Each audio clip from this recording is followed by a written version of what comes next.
Good evening, everybody. I hope you're enjoying this session as well as the dinner that you just had.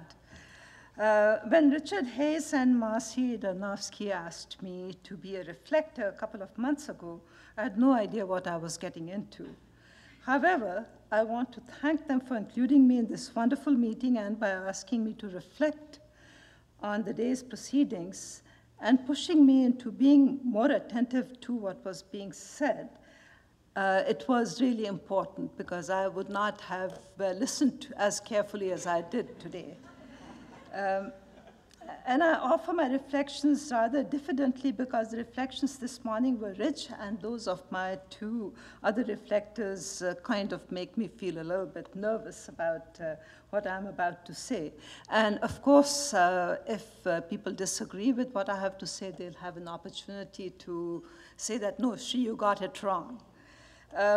For one thing, my education began this morning at the breakfast table when I learned what a transluminous was and what singularity meant. Both terms I had not heard before.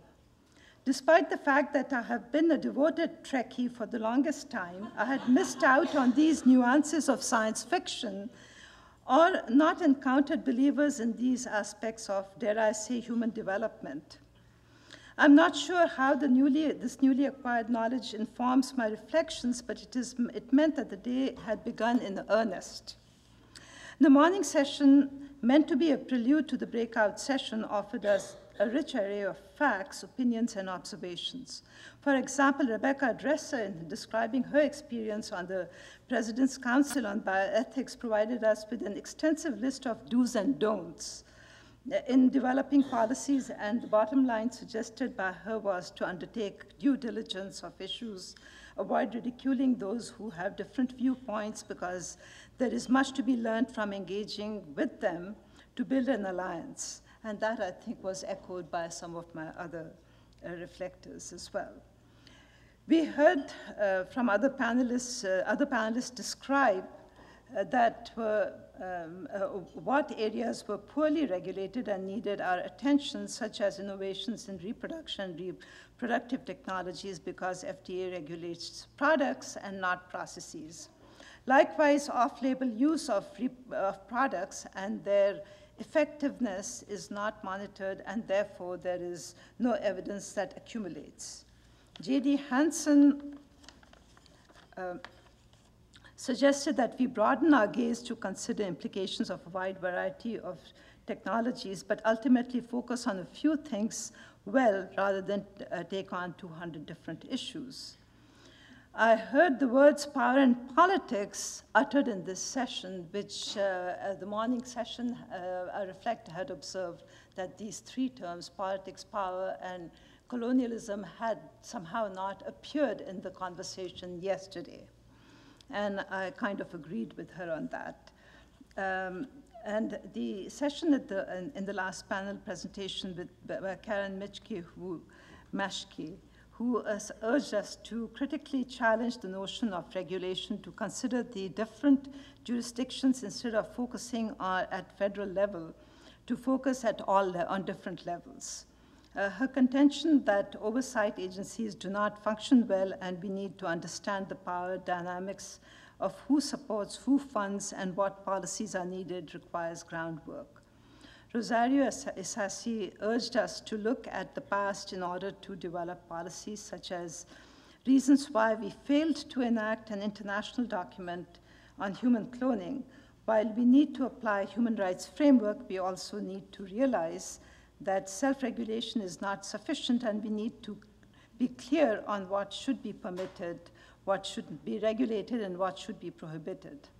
While we have to consider the full range of genetic and reproductive technologies, we have to pick our battles, and we need to see who has the moral authority and leadership in regulating medical and reproductive tourism and the global enterprise.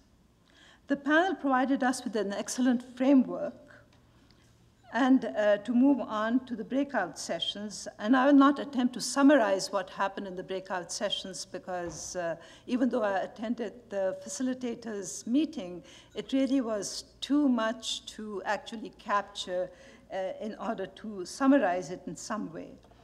But it would be remiss of me if I did not mention two concerns, because they were echoed not once but several times. And one of them was the question of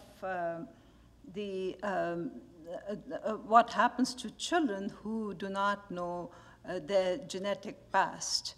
And that, I thought, was emphasized quite forcefully in different sessions. And the second was the one that Hedva brought forward, and that is to really look at that women is the primary location of art and surrogacy, and what we need to do about really prevent that exploitation and to join the campaign against trafficking of gametes and of surrogacy. I'm left with the impression that while most of us share common values, which is necessary in order to work together, we need to have a longer conversation about what the focus should be. I would like to push for a working group on the global instruments, because that, I think, is really essential to bridge that gap between the national and the international, and really begin to look at a wide variety of what is available to us in terms of, in order to regulate art, surrogacy, and trade in gametes, we need to look at a wide variety of them, IP, as well as commercial trade regimes. Because I think that perhaps if we don't do that, we would be missing out on some of what is available to us. So if I have misrepresented anybody, please speak out, because it's quite possible that I missed the nuances, and I would very much like to be corrected on that. Thank you very much.